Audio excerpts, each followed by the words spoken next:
The best way to describe this generation is that this generation is the generation of the content war. Yes, everyone is looking to see what their platform is doing for them, what deals, what surprises, what games their platform are giving them.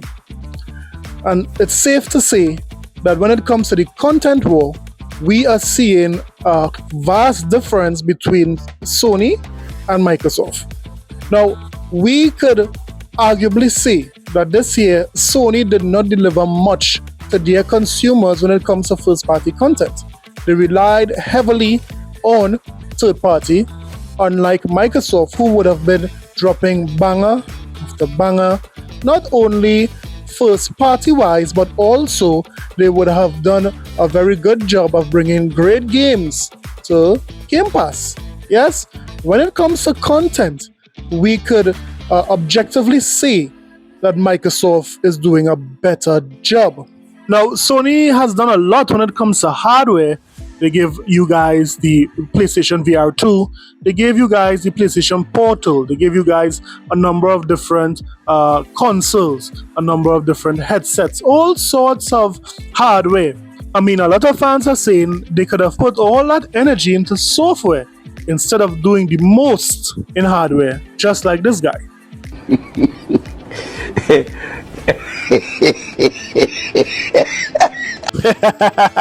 Now look at you, Sony. No chin. So I could hear the ponies now saying that no, I am capping. Sony gave the PlayStation community great content this year. You might state that Death Stranding 2 was a great game, and I would say that Death Stranding 2 is relatively niche. Not much persons are buying Death Stranding 2, and that's very clear. Can't even have a sales update yet for Death Stranding 2.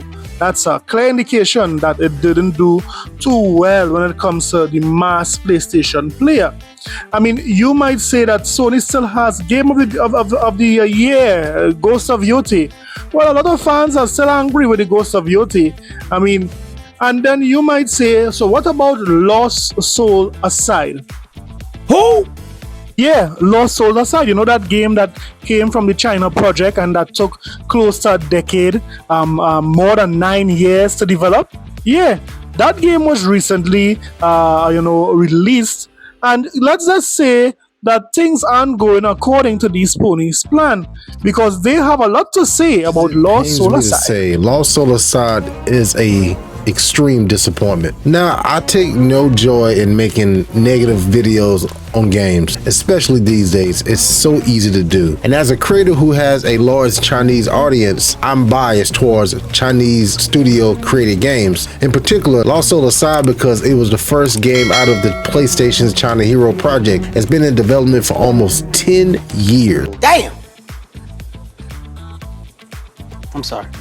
So hear me when I say this. I hope this game succeeds. I hope it is successful. But for me, for a game that's been in development for 10 years, that had the financial backing and support of PlayStation, this seems like it was a mobile game that they initially just ported over to PlayStation. On top of the many red flags that this game has had. Mind you, I just completed the demo. I played it on PC because I wanted to have the best performance and the best visual fidelity that was possible, even though I do have a PS5 Pro early. So I completed it, and the entire time I've played it, I was just ready for it to be over.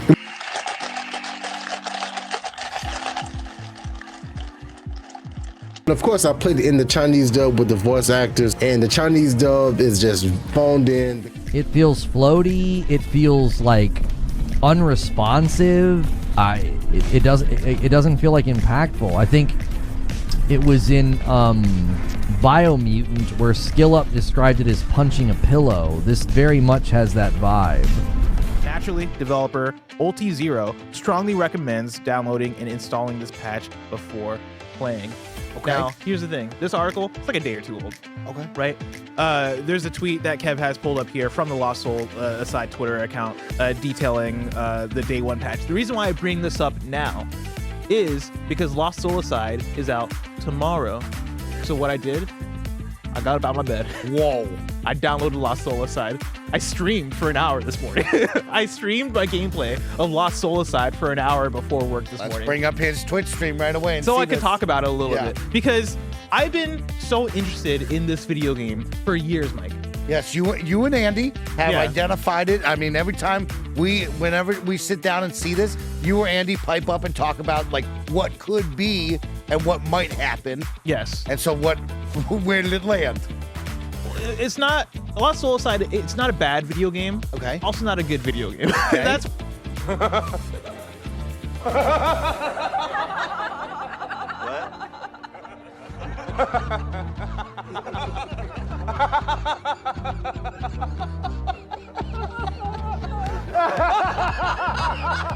This has been being teased by Sony now for the last 9 years. Lots of appearances at State of Plays and gameplay reveals and stuff like that. And to be honest, I always thought it looked decent, but now that I've had a chance to play it, the gameplay is way more fun than I was expecting. This is where y'all live. This is where y'all stay. Cap World, that's where you live. That's where your house is. Cap World. That's where you go. Cap World, because you're full of it. You're full of cap. And the story and the world and the puzzles are terrible. I mean, this might legitimately be the worst story I've ever seen in any game ever.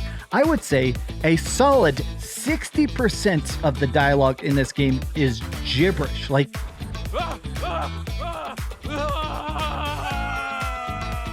actual literal nonsense word salad that doesn't make any sense.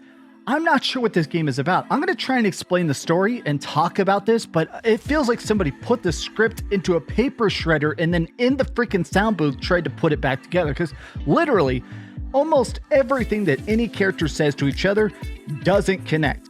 It seems like Lost Soul Aside is tumbling out of the gate. Oh, please don't tell me it's another dud for Sony. In the meantime, there are some ponies who are seeing the light. There are some ponies who would have been very critical about Game Pass who is now seeing the light. Listen to this. It's getting to a point now as the cost of living is increasing, because I have had a change in kind of attitude and perspective, I guess, and it's through the economic situation that, you know, we all find ourselves, well, many of us find ourselves in nowadays. Like the last 4 years, it's just become almost Twilight Zone level ridiculous. You know, a very good wage. That I'm on a pretty good wage, and 5 years ago it was considered a very good wage. Now it's like it's pretty average, and it's book a flight. I can't eat. I'm broke. It's like it's mad. So with that in mind, I do think like making a game to sell now it even has is a risk to devs. Like it's like if they can secure a Game Pass deal day one, and that covers the development costs, at least they've then got a game to port later to other consoles to sell. Yeah, true. Gotcha. And so I do think, in a weird turn of events, there is so much irony at play here. In like, it's almost like everything's doing a 180 flip on its head and becoming so crazy ironic. It's kind of hard to keep track. It's mad because in a crazy turn of events, it's almost like Game Pass is actually doing the industry a favor at the moment. Say that again. Almost like Game Pass is actually doing the industry a favor at the moment.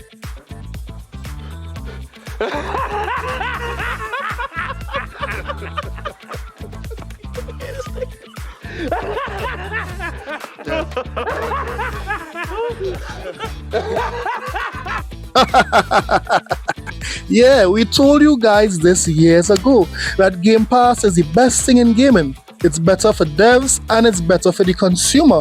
But you guys fought against Game Pass.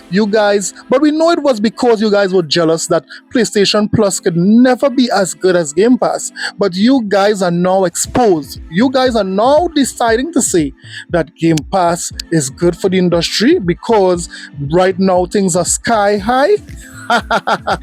No, you guys will continue to pay full price at Sony. Let's pay for water, you son of a... You're making us pay for grapes? apples? Things that God gave us for free?